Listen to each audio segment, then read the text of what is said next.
Okay, so I want to talk about the book The Black Castle. No, The Glass Castle. What? What the fuck? Okay, so the Glass Castle, which is a memoir written by Janet Walls. She's a journalist. Um, and that book was a bestseller, and it's incredibly, I don't even know how to characterize it. It's extremely heartwarming. It's also very disturbing. It's uneasy, but it's cute, and it's so well written. And I don't know. I've seen so many comments about how that is like one of the best memoirs ever written and such and such. And I read it after reading what's the name of this book? Hillbilly something. Because I love how okay, I don't know. I just bumped into this book and I downloaded it and I read it. And so basically the important part, I will try to, the reason why I do this is because I like putting my own perspective into the things that I read, and I think that that's what I want to hear from people when I ask for like book recommendations. And I really don't care about spoilers. I don't believe in storytelling in that way. Like I can watch, I don't know, I can watch The Hours 1,000 times, and I don't care if I know what's going to happen. It's not about what's going to happen. So I'm not doing this like spoiler free and shit like that. So that's just something that I have to say because, well, so the book is about this woman. I mean, she wrote the book and it's her life. And I am so interested in unconventional lifestyles because I think that our brains are designed to be adaptable. I mean, every human, not human, every life form is like that. And I really don't like when lifestyles are so alike. Like when the left talks about diversity, they talk about this diversity that is so ridiculous. Like it's not really a true diversity. It's like a fabricated artificial diversity that no one gives a shit about. I That diversity is so important, but it's more than just what's your gender or race or whatever. Those are like stupid, like very broad ways of categorizing life.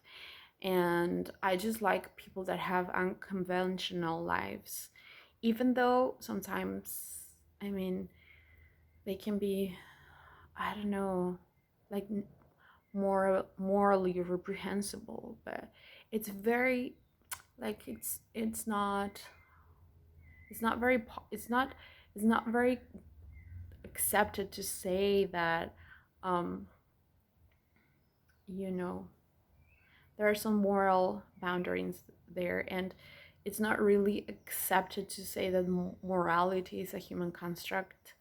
That of course there are certain like lying, how can I say it, like things that we can argue about, but most of the things that we think are morally correct are just constructs, I think. Anyway, I like reading life stories about people that had really, really unconventional life. And of course, I should go and check. Like, I know there are more of these types of stories in outside, like America. And I say America like the whole continent because I am from South America. I know that like deep in the forests or deep in even like there are very much more unconventional lifestyles, but you have to like go through a path, through a path that you can connect with. So it has to be in this position where it's like kind of similar things that happen to you so that you can relate, but they're very, very different. Do you understand? I can't relate with, I don't know, like an indigenous people in Australia or something. Because it's very, and I can see it very objectively, but I can't relate to that. Do you understand? So it's like I love seeing something that is very unconventional, but within my range of, spectrum, so that I can move forward from there. Once I can, like, you know, apprehend their life stories, then I can move like away. Maybe someday I can like think about alien societies and things like that. Do you understand? Even though that's, I don't know, I'm not in love with sci-fi, but I find it interesting, and I've read some Asimov, and I've fallen in love with um what's his name?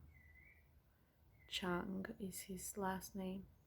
The one that wrote uh the short story about Arrival. Anyways, that's another story.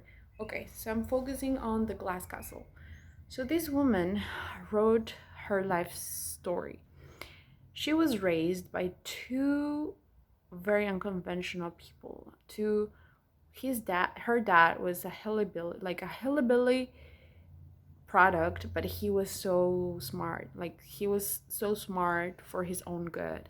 And he was completely irreverent, and he did not care about authority, and he had this never suppressed feeling of like being an I like a he really despised authority and normal conventions. So I think that's something I empathized with him, like her dad. And he was an alcoholic, but still, sometimes, I don't know, the lessons he gave her, and he gave, like when you read it, you can learn from him, are so important and so rare that I don't, I don't, I don't look past it. I think it's so freaking interesting. Um, it reminded me a lot of Educated, which is another memoir that I love. I love reading memoirs. Um, yeah, it reminded me of that because it's about unconventional families. So, anyways, so her dad was an alcoholic, but he was very smart, and he was interested in physics and natural things, and he was very knowledgeable, but he had a problem with alcohol and other things, and defiance to authority to such a level that how the problem is that it's very difficult to not be involved in the cycle of inertia. And he was the son of two hillbillies from West Virginia. So he did not care about money at all. He thought that a life of struggle it's important, and fuck that. But anyways, so the way she starts talking about this is that she is a successful journalist already in New York, and she has like a boyfriend, like a fiance or something, and she has this fancy lifestyle, very cosmopolitan and very New Yorkish, whatever shit.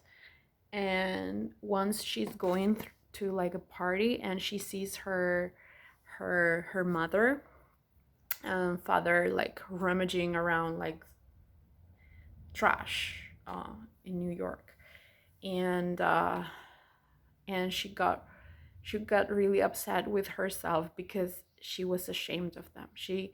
She thought, she was thinking about, I don't want anybody I am not going to say hello because I don't want anybody to see me and my secret will be revealed or something.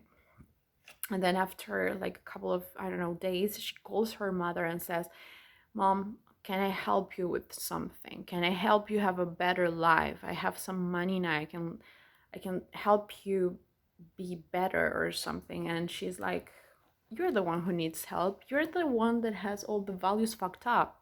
Look at you, or something like that. And she was like, uh, we just do that because it's good for the environment. It's our will to recycle. Like, people throw things too much and blah, blah, blah. And it's too idealistic, but these people lived their life like that, you know? So the story begins, and the next scene is about her like getting hurt because at the age of 3 she had to make her own like breakfast sometimes because her mother was too busy doing art. Like, she was a painter, and like, she says, Mom, I'm hungry, and then the mother tells her, well, go and cook something for you. But Mom, blah blah blah, or something, I don't want to, or something, I don't remember. But the mother says, would you rather me do something that will last forever, my painting, or just cook you some dinner that it will be the end of it in a couple of minutes or something? And so, yeah, and then she hurt herself. Like, she gets I don't know, some burns, like very severe, and she has to go to the hospital. And in the hospital, and it starts, it's so amazing, she starts explaining how in the hospital she felt like she was in a hotel or something because she had too much food, and she never would have too much food, you know.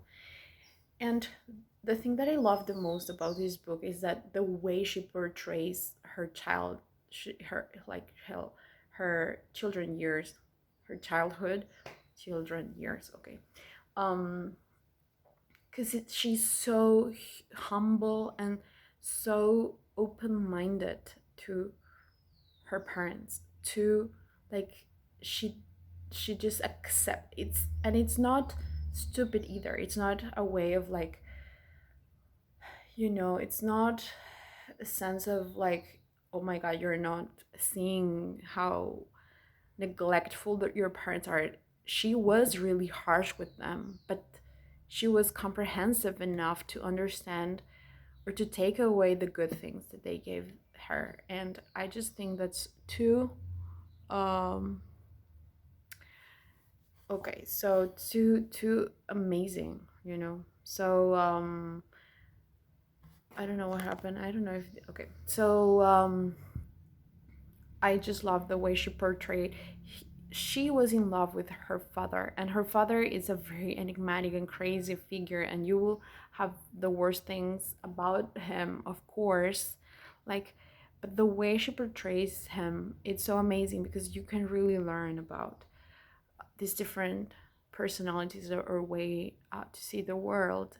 And it's not cliche, it's not cheesy, it's not like, it's not artificial to me at all. And I just loved the storytelling. And I don't know, I just, I think I don't know, sometimes, I don't know, it's, I just also thought about love, like family bonds that are much bigger than anything else or in our lives, that it's not, we cannot reduce it to evolutionary psychology. It's much more than that, and that makes me like, it gives me goosebumps, because the love of your father, the love of your mother, are just things that I think are too transcendental to even think about it in scientific ways. And I love science. I think, I mean, I I'm a physicist, so it's like I have this praise for scientific methodology, but I just understand how there are things that cannot be analyzed that way. I mean, you can, and it enriches, is that a word? I don't fucking care. Your worldview, but your cosmovision, but it's not enough, you know? So that's why I love reading memoirs, because it's like a life story that happened for real, that you can get to understand the person. And I love I loved it. I really enjoyed that memoir. And yeah, that's it. I don't know. Bye.